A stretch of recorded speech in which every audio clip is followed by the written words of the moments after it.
In Adina, King Jared gives his daughter Katana a special necklace. He explains that it's a gift from Lord Raiden, who is always listening.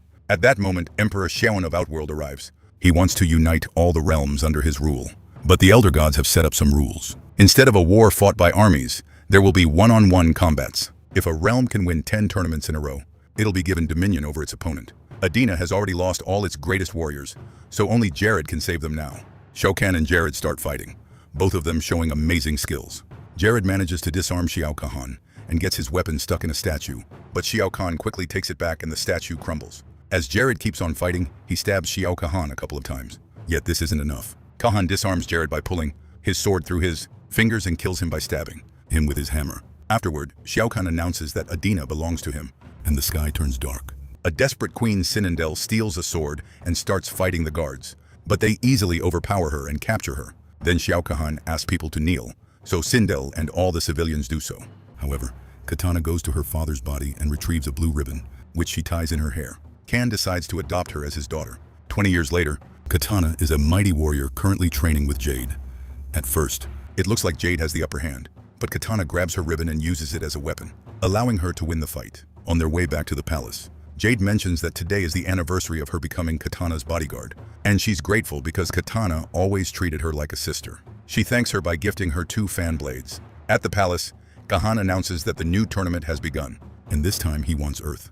At that moment, they're joined by Shang Chong, who has been looking for the Amulet of Shin, a relic that can heal any wound and transform a man into a god. Shang Chong has discovered that the amulet was stolen by a mercenary named Kano. Meanwhile, on Earth, Lord Raiden gathers his 4 champions. An hourglass indicates that the tournament will start soon, but they're still missing a warrior.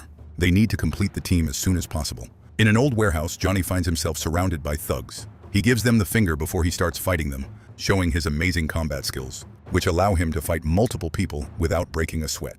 A woman almost shoots a rocket at him, but he senses her presence and throws a metal rod to kill her. As her body falls, the rocket is shot anyway, so Johnny jumps to dodge it, and the rocket hits a helicopter instead. However, none of this is real. It's an old movie currently playing on a TV. Johnny used to be a very famous action star, but his glory days are gone. Now he tries to make money by signing autographs and sending merch at conventions where nobody pays attention to him after the event. Johnny is in the parking lot putting away his things in his car when he's approached by Raiden and Sonya, who want him to join their team and fight in a tournament that will decide the fate of the world. Johnny thinks they're just some crazy fans and doesn't believe them, so Raiden uses his power to open a portal. Now Johnny believes them, so he crosses the portal to arrive at Raiden's Sky Temple. He watches the other champions train and realizes they have powers, which sounds unfair to him since he doesn't have any. Sonya explains that the tournament is called Mortal Kombat because the champions can die in battle, causing Johnny to freak out and announce he wants to quit. Raiden points out that Earth has lost 9 tournaments, so if they lose this one too, Shao Kahn will control their world. Johnny is still not convinced and reminds them he's just an actor. However, Sonya knows that he has 5 black belts and a world title. Yet Johnny insists those days are over and leaves anyway. In Outworld, Quan Yi performs a dark ritual to revive one of the fallen champions. Soon, his men return from Earth with Kano's body, and Quan Yi uses his powers to revive him too. As soon as Kano wakes up, he remembers that Sonya killed him and destroyed his special eye. Quan Yi takes the amulet from him and leaves to take it to Xiao Kahn. Kano follows him until Quan Yi uses magic to make him a new eye. When Kano puts it on, he confirms his laser is back. At the Sky Temple, the last sand grain falls and Sonya starts glowing because she's been chosen for the first tournament fight.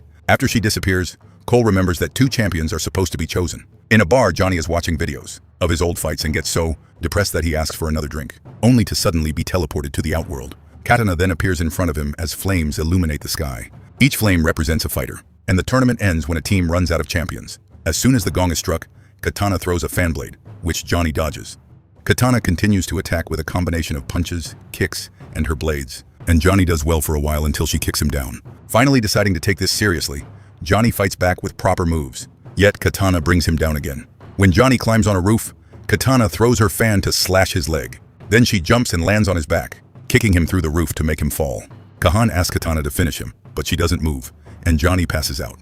A flame disappears in the sky to indicate he's lost as his body disappears. Meanwhile, Sonya meets Sindel, who has become Shao Kahn's consort and one of his champions. As spikes start popping out of the ground, Sonya shoots an energy bolt that Sindel easily dodges. When Sonya shoots again, Sindel uses her Banshee attack to block her and throw her against the wall. Another spike comes out and slashes Sonya's arm. Sindel attacks again and Sonya runs around the small room until she finds a skeleton, which she uses as a shield. This allows her to move forward and hit Sindel, making her scream stop. The women start fighting. on the floor as spikes keep appearing around them, and Sinandel screams, again to throw Sonya off her. Next, Sonya hits her a few times with her bolt arms before grabbing her in a chokehold to try to push her into the spikes. But Sindel screams to prevent the stabbing. Sonya responds by shooting bolts through her body. Then she traps her head and neck with her legs and throws Sindel on a spike, winning the fight. Both Sonya and Johnny are sent back to the temple where Raiden informs Johnny that he's been eliminated. When Johnny goes to a corner to mope over his loss, Raiden follows him and says the gods chose him for a reason. He just needs perspective. The next day, Katana goes to a small temple in the forest and puts on the necklace, which teleports her to Raiden's place. Johnny is angry to see her, but Raiden reveals that Katana has been secretly working for him all along. She had to beat up Johnny properly to make it look real since Kahan was watching. Katana informs them that Xiao Kahan found the amulet, and if he charges it, he'll become unstoppable. She also tells the champions that her friend Jade is in the tournament and asks them to be nice to her. When Katana returns to her world, she finds Jade outside the temple because she's been following her. Jade calls Katana a traitor and reminds her that she swore loyalty to Khan. Later, at Raiden's temple, the group is shocked to see their friend Kung Lao, who is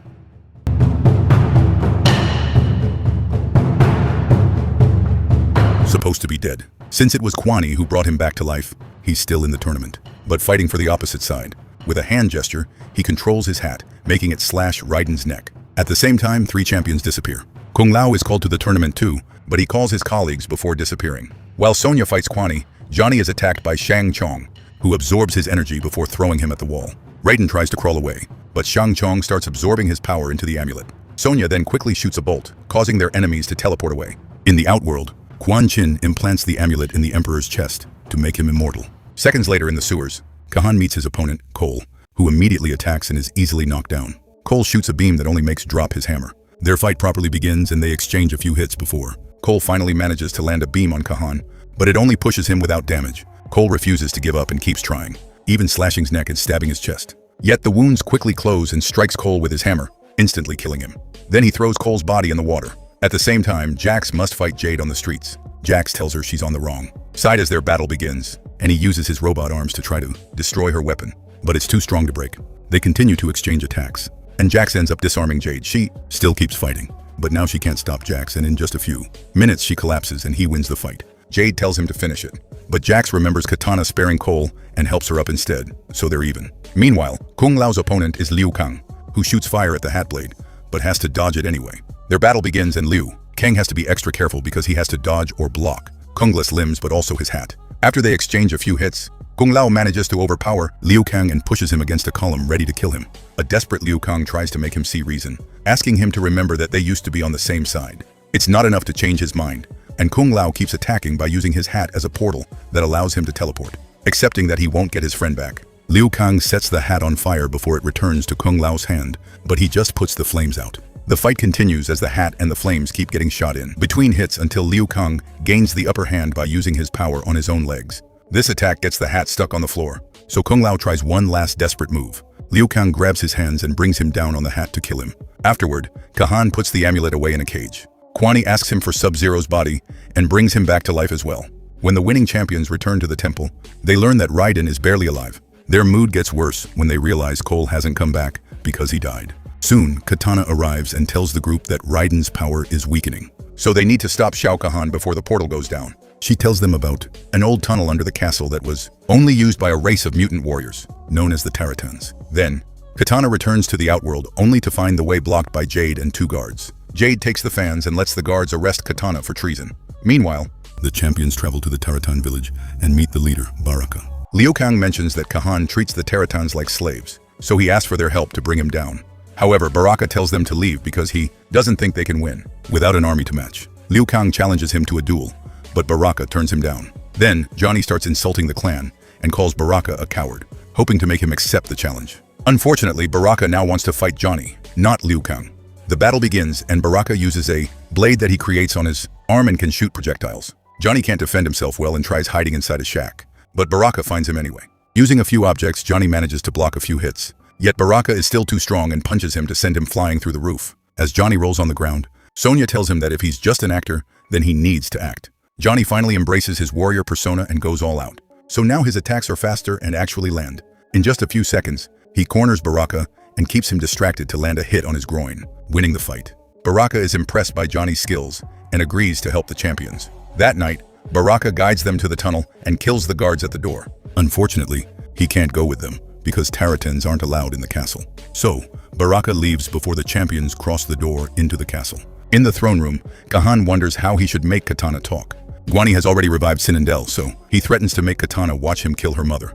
Katana finally admits that she went to Earth, claiming she only wanted to meet Raiden but couldn't find him. Kan orders his men to chain Katana in the town square so she can be an example of what happens to traitors. In a corridor, the champions split to look for the amulet, unaware that someone is watching from the shadows. Liu Kang ends up finding it first, but Kahan immediately comes after him. A fight ensues, and Liu Kang can tell that hitting Shao Kahan isn't enough, so he unleashes his special attack. Two huge fire dragons are shot at Shao Kahan, and he stands in the middle of the flames for several seconds. Yet this still doesn't damage him.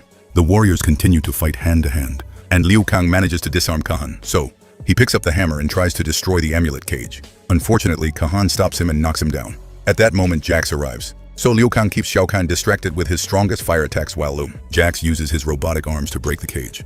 Before Jax can grab the amulet, Kahan pushes Liu Kang off and attacks Jax instead. As Johnny and Sony also arrive, Kahan impales one of Jax's arms with his hammer and rips it off. Sonya shoots some bolts at Kahan, who hits her with Jax's arm. Sadly, he's too strong, and it only takes him a couple of hits to bring her down.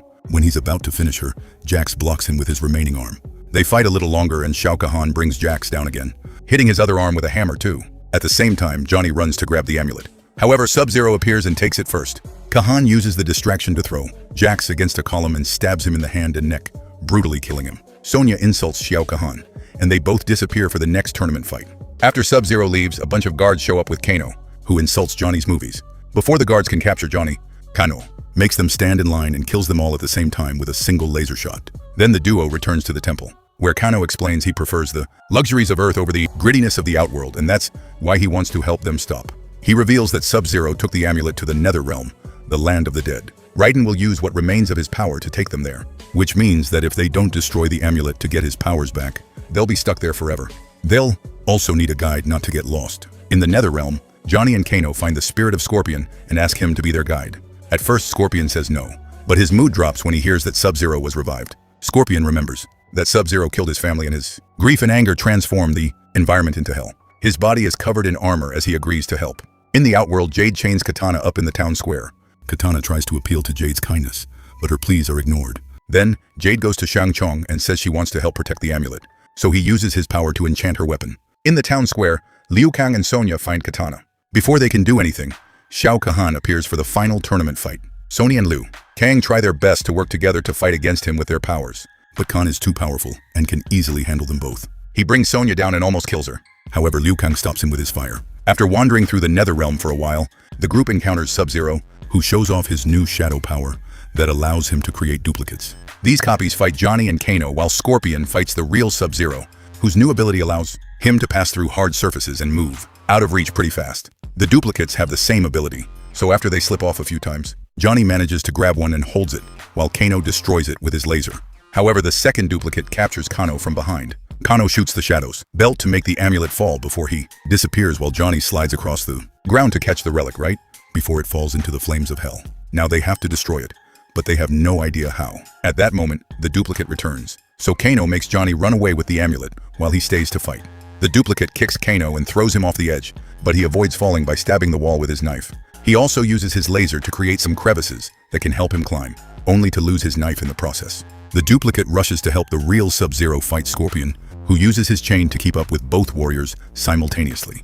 In the Outworld, Liu Kang keeps fighting Shao Kahan and blocks the hammer with his fire. But this is useless. Shao Kahan quickly turns around and uses the handle to stab Liu Kang, who says that his destiny is to bring back Kung Lao before disappearing in a bird of flames. Meanwhile, Sonya shoots her bolts at the chains to free Katana before Shao Kahan hits her with the hammer again to defeat her. The last light disappears in the sky, and Shao Kahan announces he's won, so Earth is his. However, Katana summons her fans and renounces Shao Kahn in the Outworld, saying she wants to fight for Earth. A new light appears in the sky, accepting her as the new champion and making Shao Kahn the last one of his team. A vicious battle begins between them and Sonya's blade Stabia multiple times, yet it's still impossible to really hurt him. In the Netherrealm, Johnny watches Scorpion use his abilities while wondering how to proceed. The duplicate sees him and teleports to capture him, holding him over the edge as a threat. Johnny refuses to give him the amulet and kicks him, causing him to fall off. His body has a rough landing on a lower platform and accidentally drops the amulet. Then the duplicate returns to Sub-Zero's battle, where they keep splitting and coming together to fight Scorpion. When the two of them are fused into one, Scorpion stabs him with his chains and pulls the copy out to slice it open with his sword. While Kahan knocks out Katana, Sub-Zero flees his battle to retrieve the amulet. Then he gets ready to kill Johnny.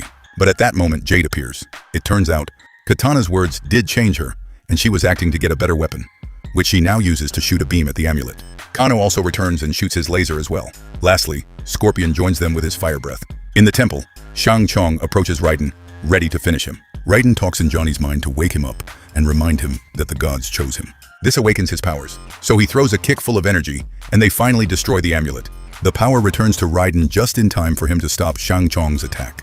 In the town square, Katana tries a desperate last attempt, hitting Xiaoan with her fans. This time, his wounds don't close, and he's shocked to see the blood. Katana quickly disarms him and stabs him several times, even slashing his face with her rotating fan, before stabbing him in the neck. Xiao Kahan grabs her by the neck and chokes her, calling her weak like her father. Remembering Jared's support, Katana takes her ribbon and jumps to wrap it around neck. She removes his helmet to show the crowd his face before finally killing him by rotating her fans against his skull. The tournament is finally over, and Adinas is free again. So the crowd declares Katana their new queen. Sometime later, Katana sits on the throne with Jade as her right hand. Meanwhile, Johnny is telling this whole story to the Teratans, but he's interrupted by Raiden and the champions. Kano has captured Kwani, so they plan to use him to bring back all the warriors they lost in previous fights. Make sure to subscribe and turn on notifications so you can watch more videos like this. Thanks for watching.